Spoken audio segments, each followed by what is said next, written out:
Alright, so I'm on a job today that's just across town from me. I've been taking care of this guy's lawn and leaves for a couple weeks, and he wanted this area cleaned out over here. It's basically just a bunch of trees and limbs and everything else that was cut down and just left up in the front. But unfortunately, instead of being able to push it over in the woods over here, he wants it all the way in the back past the shed. So I have to somehow truck this stuff over there and go partially on his neighbor's property. So I guess we'll see how this goes. I don't know. This would definitely be a job for a grapple. So I'm probably gonna have to use a backhoe because I don't have my pallet forks, and they would just fumble all this stuff driving it that far. It's pretty much only good for pushing and lifting brush piles and moving them a couple feet.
Alright, so that cleans up the majority of it.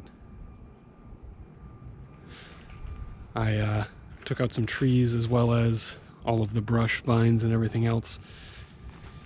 The only thing I didn't go too crazy on was everything on the wall, because there was a lot of poison ivy up there that he had started killing, as well as some that looked like it was still alive. So I really only wanted to touch the wall with the backhoe, and then maybe later this year or next spring he wants me to come back and clean it up on the front side and do some more work around his house. So I will wait till I spray those and make sure it's all dead, because I've had poison ivy 3 times this year and I don't want it again.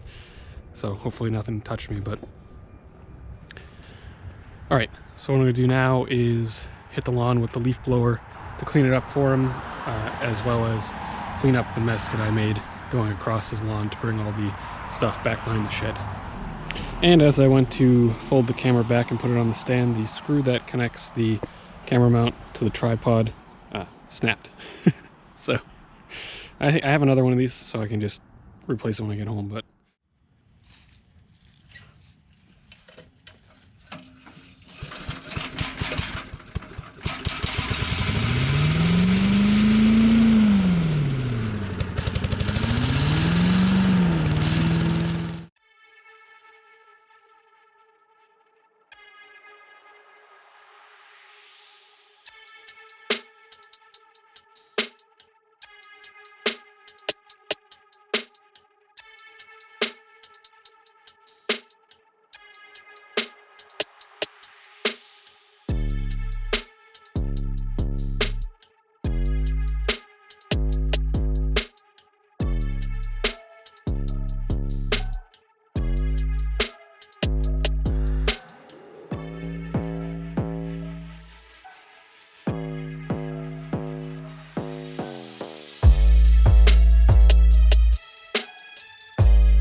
alright, so that takes care of the leaves. It's nice, rough, graded, and cleaned up. So, like I said before, I'll more than likely be back here to do some more work in this area and more maintenance around the yard anyways.